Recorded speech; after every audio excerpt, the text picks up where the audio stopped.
BJP ಸರ್ಕಾರ ಬಂದ್ ಮಾಡಿದ್ದ ದೂರ ಶಿಕ್ಷಣ ಕೇಂದ್ರಕ್ಕಾಗಿ ಹೋರಾಟ ಮಾಡುವೆ, ಅದನ್ನ ಪುನರಾರಂಭ ಮಾಡುವೆ. ಸಿಂಡಿಕೇಟ್ ಸದಸ್ಯ ರಾಬರ್ಟ್ ದದ್ದಾಪುರಿ. ಕರ್ನಾಟಕ ವಿಶ್ವವಿದ್ಯಾಲಯ ಆರ್ಥಿಕ ಮುಗ್ಗಟ್ಟಿನಿಂದ ಬಳಲುತ್ತಿರುವುದಕ್ಕೆ ಬಿಜೆಪಿ ನೇರ ಹೊಣೆಗಾರ ಎಂದು ಸಿಂಡಿಕೇಟ್ ನಾಮನಿರ್ದೇಶಿತ ಸದಸ್ಯ ಹಾಗೂ ಕೆಪಿಸಿಸಿಯ ಪ್ರಧಾನ ಕಾರ್ಯದರ್ಶಿ ರಾಬರ್ಟ್ ದದ್ದಾಪುರಿ ಆರೋಪಿಸಿ ಬಿಜೆಪಿ ವಿರುದ್ಧ ತೀವ್ರ ಆಕ್ರೋಶ ವ್ಯಕ್ತಪಡಿಸಿದರು. ಕರ್ನಾಟಕ ವಿಶ್ವವಿದ್ಯಾಲಯ ಸಿಂಡಿಕೇಟ್ ಸಭಾಭವನದಲ್ಲಿ ರಾಬರ್ಟ್ ದದ್ದಾಪುರಿ ಗೆಳೆಯರ ಬಳಗ ಹಾಗೂ ಸರ್ವಾಂಗೀಣ ಸಂರಕ್ಷಣಾ ಟ್ರಸ್ಟ್ನ ಸದಸ್ಯರು ಹಮ್ಮಿಕೊಂಡಿದ್ದ ಸತ್ಕಾರ ಸನ್ಮಾನಾರಂಭವನ್ನು ಸ್ವೀಕರಿಸಿ ಮಾತನಾಡಿದರು. ನಮಸ್ಕಾರ ವೀಕ್ಷಕರೇ, all India social media union ಪ್ರಸ್ತುತಿ ಪಬ್ಲಿಕ್ ಚಾನೆಲ್ಗೆ ತಮಗೆಲ್ಲ ಸ್ವಾಗತ ಸುಸ್ವಾಗತ. ನಾನು ನಿಮ್ಮ ಮನೆ ಮಗನಾದ ಗುರುರಾಜ್ ಮಾಡುವ ನಮಸ್ಕಾರಗಳು. ನಮ್ಮ ಪಬ್ಲಿಕ್ ಚಾನೆಲ್ಗೆ ನೀಡಿದ ವಿಶೇಷ ಸಂದರ್ಶನದಲ್ಲಿ ಮಾತನಾಡಿದ ರಾಬರ್ಟ್ ದದ್ದಾಪುರಿ ಅವರು ಈ ಹಿಂದೆ ಕರ್ನಾಟಕ ವಿಶ್ವವಿದ್ಯಾಲಯದಲ್ಲಿದ್ದ ದೂರ ಶಿಕ್ಷಣ ಕೇಂದ್ರದಿಂದ ಸಾವಿರಾರು ವಿದ್ಯಾರ್ಥಿಗಳು ತಮ್ಮ ಶೈಕ್ಷಣಿಕ ಕನಸನ್ನ ನನಸು ಮಾಡಿಕೊಳ್ಳುತ್ತಿದ್ದರು. ಇದರಿಂದ ವಿಶ್ವವಿದ್ಯಾಲಯಕ್ಕೆ ಕನಿಷ್ಠವೆಂದರೂ 4 ರಿಂದ 5 ಕೋಟಿ ರೂಪಾಯಿ ಹಣ ಸಂಗ್ರಹವಾಗುತ್ತಿತ್ತು. ಆದರೆ ಬಿಜೆಪಿ ಸರ್ಕಾರದ ಕುತಂತ್ರದಿಂದಾಗಿ ಕರ್ನಾಟಕ ವಿಶ್ವವಿದ್ಯಾಲಯದ ದೂರ ಶಿಕ್ಷಣ ಕೇಂದ್ರವನ್ನ ಸ್ಥಗಿತಗೊಳಿಸಲಾಯಿತು. ಮೈಸೂರು ವಿಶ್ವವಿದ್ಯಾಲಯಕ್ಕೆ ಹೆಚ್ಚಿನ ಆದ್ಯತೆ ನೀಡಿ ಮೈಸೂರು ವಿಶ್ವವಿದ್ಯಾಲಯ ದೂರ ಶಿಕ್ಷಣವನ್ನು ಪ್ರಾರಂಭಿಸಿ ಅದಕ್ಕೆ ಹೆಚ್ಚಿನ ಸ್ಥಾನವನ್ನು ನೀಡಲಾಯಿತು. ಇದರಿಂದ ಕರ್ನಾಟಕ ವಿಶ್ವವಿದ್ಯಾಲಯದ ಕೋಶಕ್ಕೆ ಭಾರಿ ನುಕ್ಸಾನ್ ಪ್ರಾರಂಭವಾಯಿತು. ಆದರೆ ಕರ್ನಾಟಕ ವಿಶ್ವವಿದ್ಯಾಲಯ ದೂರ ಶಿಕ್ಷಣ ಕೇಂದ್ರವನ್ನ ಮುಚ್ಚಿರುವುದು ಇದು ನಿಜವಾಗಿ ದುರಾದೃಷ್ಟಕರ. ಇದಕ್ಕೆ ನೇರ ಹೊಣೆಗಾರ ಬಿಜೆಪಿ ಅಂತ ಅವರು ಆರೋಪಿಸಿದರು. ತಾವು ಈಗ ಸಿಂಡಿಕೇಟ್ ಸದಸ್ಯರಾಗಿದ್ದೇವೆ. ಇನ್ನು ಮುಂದೆ ನನ್ನ ಹೋರಾಟ, ಪ್ರಥಮ ಹೋರಾಟವೇನೆಂದರೆ ದೂರ ಶಿಕ್ಷಣ ಕೇಂದ್ರವನ್ನ ಪುನರ್ ಪ್ರಾರಂಭ ಮಾಡುವುದು ಎಂದು ಪಬ್ಲಿಕ್ ಚಾನೆಲ್ಗೆ ತಿಳಿಸಿದರು. ಅದನ್ನೆಲ್ಲ ಬಿಜೆಪಿ ಸರ್ಕಾರ ಅದನ್ನ ನಮ್ಮ ಕಡೆಯಿಂದ ತಗೊಂಡು ಅದನ್ನ ಮೈಸೂರಿಗೆ ಶಿಫ್ಟ್ ಮಾಡಿ ಕರ್ನಾಟಕ ವಿಶ್ವವಿದ್ಯಾಲಯ ಎರಡನೇ ವಿಖ್ಯಾತ ವಿಶ್ವವಿದ್ಯಾಲಯ ಶ್ರೀ ಪಾವಟೆಯವರ ಗತ ವೈಭವ ಮರಳಿ ತರಬೇಕಾಗಿದೆ. ವಿಶ್ವವಿದ್ಯಾಲಯ ಮೂಲ ಸೌಕರ್ಯಗಳಿಂದ ನರಳುತ್ತಿದೆ. ಪಿಂಚಣಿದಾರರಿಗೆ ಕೊಡಲು ಕೋಶದಲ್ಲಿ ಹಣವಿಲ್ಲ. ಬೋಟನಿಕಲ್ ಗಾರ್ಡನ್ ಅಭಿವೃದ್ಧಿಯಾಗಬೇಕು. ಅನೇಕ ಕಟ್ಟಡಗಳು ಶಿಥಿಲಾವಸ್ಥೆಯಲ್ಲಿವೆ, ಕುಸಿಯುವ ಸ್ಥಿತಿಯಲ್ಲಿವೆ. ಬೋಧಕ ಮತ್ತು ಬೋಧಕೇತರ ಸಿಬ್ಬಂದಿಗಳನ್ನು ನೇಮಕ ಮಾಡಿಕೊಳ್ಳಬೇಕಾಗಿದೆ. ಆರೋಗ್ಯಕರ ಹಿತದೃಷ್ಟಿಯಿಂದ ಕಾಲಗರ್ಭ ಸೇರಿರುವ ಇಲ್ಲಿಯ ಸ್ವಿಮ್ಮಿಂಗ್ ಪೂಲ್ ಅನ್ನ ಕಟ್ಟಿಸಬೇಕಾಗಿದೆ. ಹೊಸದಾಗಿ ನೇಮಕಗೊಂಡ ಸಿಂಡಿಕೇಟ್ ಸದಸ್ಯರಾದ ಕೆಪಿಸಿಸಿಯ ಪ್ರಧಾನ ಕಾರ್ಯದರ್ಶಿಗಳು ಕೂಡ ಆಗಿರುವ ರಾಬರ್ಟ್ ದದ್ದಾಪುರಿ ಅವರು ಒಂದು ಒಳ್ಳೆ ಸಜೆಷನ್ ಕೊಡ್ತಾ ಇದ್ದಾರೆ ಸರ್ಕಾರಕ್ಕೆ ಮತ್ತು ಕರ್ನಾಟಕ ವಿಶ್ವವಿದ್ಯಾಲಯಕ್ಕೆ. ಏನಂದ್ರೆ ಕರ್ನಾಟಕ ವಿಶ್ವವಿದ್ಯಾಲಯದಲ್ಲಿ ದೂರ ಶಿಕ್ಷಣ ಕೇಂದ್ರವನ್ನ ಪುನರ್ ಪ್ರಾರಂಭಗೊಳಿಸಿದಲ್ಲಿ ಕನಿಷ್ಠವೆಂದರೂ 4 ರಿಂದ 5 ಕೋಟಿ ರೂಪಾಯಿ ಹಣ ಕೋಶದಲ್ಲಿ ಸಂಗ್ರಹವಾಗಲಿದೆ. ಇದಕ್ಕಾಗಿ ನಾನು ಶಕ್ತಿ ಮೀರಿ ಹೋರಾಡುತ್ತೇನೆ. ಇದುವೇ ನನ್ನ ಮೊದಲ ಗುರಿ ಎಂದು ದದ್ದಾಪುರಿ ಅವರು ಹೇಳಿದ್ದಾರೆ.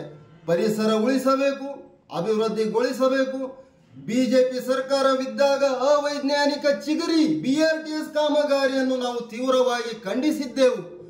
ಆಧುನಿಕ ತಂತ್ರಜ್ಞಾನದ ಅಭಿವೃದ್ಧಿಯಲ್ಲಿ ಪರಿಸರ ಉಳಿಸುವಿಕೆ ನಮ್ಮ ಉದ್ದೇಶ. ವಿದ್ಯಾರ್ಥಿಯಾಗಿದ್ದಾಗ ನಾನು ಕರ್ನಾಟಕ ವಿಶ್ವವಿದ್ಯಾಲಯ ಸಮಸ್ಯೆಗಳ ಕುರಿತಂತೆ ಸಾಕಷ್ಟು ಹೋರಾಟ ಮಾಡಿ ಗೆದ್ದಿದ್ದೇನೆ. ಎಲ್ಲವನ್ನೂ ಪರಿಗಣಿಸಿದ ಸರ್ಕಾರ ನನ್ನನ್ನು ಸಿಂಡಿಕೇಟ್ಗೆ ನಾಮನಿರ್ದೇಶನ ಮಾಡಿರುವುದು ನನಗೆ ತುಂಬಾ ಖುಷಿಯಾಗಿದೆ. ಸರ್ಕಾರ ನಮ್ಮದೇ ಇದೆ. ವಿಶ್ವವಿದ್ಯಾಲಯ ಅಭಿವೃದ್ಧಿ ವಿಷಯದಲ್ಲಿ ನಾನು ಎಂದಿಗೂ ರಾಜಿಯಾಗುವುದಿಲ್ಲ ಎಂದು ಖಡಾಖಂಡಿತವಾಗಿ ರಾಬರ್ಟ್ ದದ್ದಾಪುರಿ ಅವರು ನಮ್ಮ ಪಬ್ಲಿಕ್ ಚಾನೆಲ್ಗೆ ನೀಡಿದ ವಿಶೇಷ ಸಂದರ್ಶನದಲ್ಲಿ ಹೇಳಿದ್ದಾರೆ. ಈ ಸಂದರ್ಭದಲ್ಲಿ ಮುಖಂಡರಾದ ಆನಂದ್ ಜಾಧವ್, ನಾಗರಾಜ್ ಗುರಿಕಾರ್, ರಾಜು HM, ಜೇಮ್ಸ್ ಯಾಮಾ ಸೇರಿದಂತೆ ಇತರ ಮುಖಂಡರು ಉಪಸ್ಥಿತರಿದ್ದರು. ಅವರಿಗೆ ಅಭಿನಂದನೆ ಸಲ್ಲಿಸಿದರು. ನಾವು ಮುಗ್ಗಟ್ಟಿಗೆ ಪೆನ್ಷನ್ ಕೊಡಕ್ಕೆ ರೊಕ್ಕಿಲ್ಲ. ಇಲ್ಲಿಯ ಪೆನ್ಷನ್ ಕೊಡಕ್ಕೆ ರೊಕ್ಕಿಲ್ಲ. ಅನೇಕ ಇಲ್ಲಿ ಕಟ್ಟಡಗಳಿಗೆ ಶಿಥಿಲಾಗ್ಯಾವ. ಇಲ್ಲಿಯ ವಿದ್ಯಾರ್ಥಿನಿಯರಿಗೆ, ಶಿಕ್ಷಕೇತರಿಗೆ ಕೆಲವೊಂದು ಕಡೆ ಮೂಲಭೂತ ಸೌಕರ್ಯಗಳಿಲ್ಲ. ನಾವು ಇಲ್ಲಿ ಸಣ್ಣವರಿದ್ದಾಗ ಸ್ವಿಮ್ಮಿಂಗ್ ಪೂಲ್ ಇರ್ತೀವಿ, ಅದು ಹಾಳು ಬಿದ್ದು ಒಂದು 20 ವರ್ಷ ಆಗಿದೆ. ಹಂಗೈತದ ಯಾರು ಅದನ್ನು ರಿಪೇರಿ ಮಾಡಿ ನಾವು ಹೊಂಟ್ಬಿಟ್ಟೇವೆ. ತಗೊಂಡೇ ಇಲ್ಲ ನಾವು. ಮತ್ತು ಮಕ್ಕಳಿಗೆ ನಾವು ಕಲಿಸ್ಬೇಕಂತಂದ್ರೆ ಟೀಚರ್ಸ್ ಬೇಕು. ಎಲಿಜಿಬಲ್ ಟೀಚರ್ಸಿಗೆ ನಾವು ಇಲ್ಲಿ ಸರಿಯಾಗಿ ನಾವು ಸಂಬಳ ನಾವು ನಿಗದಿ ಮಾಡಿಲ್ಲ, ಅವರು ಸ್ಟ್ರೈಕ್ ಮಾಡ್ತಿರ್ತಾರೆ. ಅದ್ರ ಬಗ್ಗೆ ಕಾಯಂ ತೊಗೊಂಬಿಡ್ರಿ, ಅದಕ್ಕೊಂದು ಮಾರ್ಗಸೂಚಿ ಮಾಡಿ ಕಾಯಂ ತಗೋರಿ, ಒಂದು ಅಕೌಂಟಬಿಲಿಟಿ ಇರ್ತೈತಿ. ಕರ್ನಾಟಕ ಯೂನಿವರ್ಸಿಟಿ ಗತವೈಭವ ಬಾವಟೆ ಸಾಹೇಬ್ರಿದ್ದಂಥ ಗತವೈಭವ ಇಲ್ಲಿ ಮರಳಿಸ್ಬೇಕಂದ್ರೆ ಮುಖ್ಯವಾಗಿ ಕಾಯಂ ಶಿಕ್ಷಕೇತರನ್ನು ತಗೋಬೇಕು.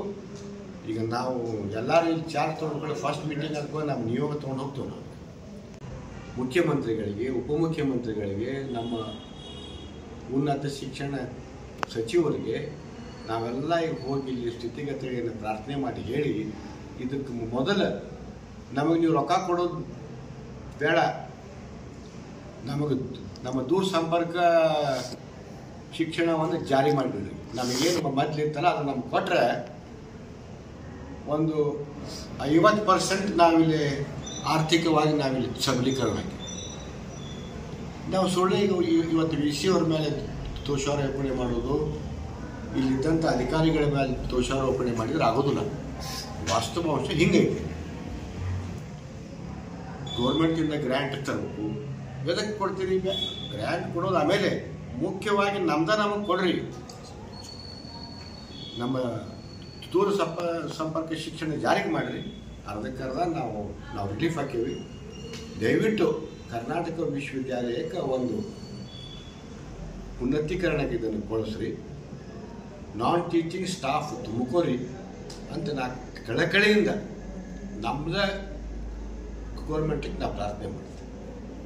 ರಾಜ್ಯದ ಪ್ರಖ್ಯಾತ ವಿಶ್ವವಿದ್ಯಾಲಯ ವಿದ್ಯಾಕಾಶಿ ಎಂದೇ ಪ್ರಸಿದ್ಧ ಪಡೆದಿರುವ ಕರ್ನಾಟಕ ವಿಶ್ವವಿದ್ಯಾಲಯಕ್ಕೆ ಸಿಂಡಿಕೇಟ್ ಸದಸ್ಯರನ್ನ ನೇಮಕ ಮಾಡಿ ರಾಜ್ಯಪಾಲರಾದ ಥಾವರ್ ಚಂದ್ ಗೆಹ್ಲೋಟ್ ಇವರ ಆದೇಶ ಹೊರಡಿಸಿದ್ದಾರೆ. ಸುಮಾರು 6 ಜನರನ್ನ ನಾಮನಿರ್ದೇಶಿತ ಸಿಂಡಿಕೇಟ್ ಸದಸ್ಯರನ್ನಾಗಿ ನೇಮಕಗೊಳಿಸಿದ್ದಾರೆ.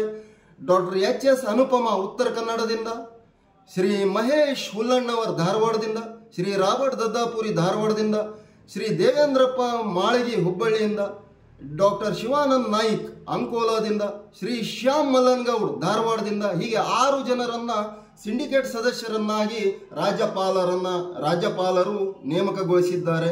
ನೋಡೋಣ ಮುಂಬರುವ ದಿನಗಳಲ್ಲಿ ಇವರು ಕರ್ನಾಟಕ ವಿಶ್ವವಿದ್ಯಾಲಯದ ಅಭಿವೃದ್ಧಿಗೋಸ್ಕರ ಯಾವ ಕ್ರಮಗಳನ್ನು ಕೈಗೊಳ್ಳುತ್ತಾರೆ ಎಂದರು ನೋಡೋಣ. ನಾನು Gururaj, all India social media ಪ್ರಸ್ತುತಿ ಪಬ್ಲಿಕ್ ಚಾನೆಲ್ದಿಂದ. ನಮಸ್ಕಾರ ವೀಕ್ಷಕರೇ.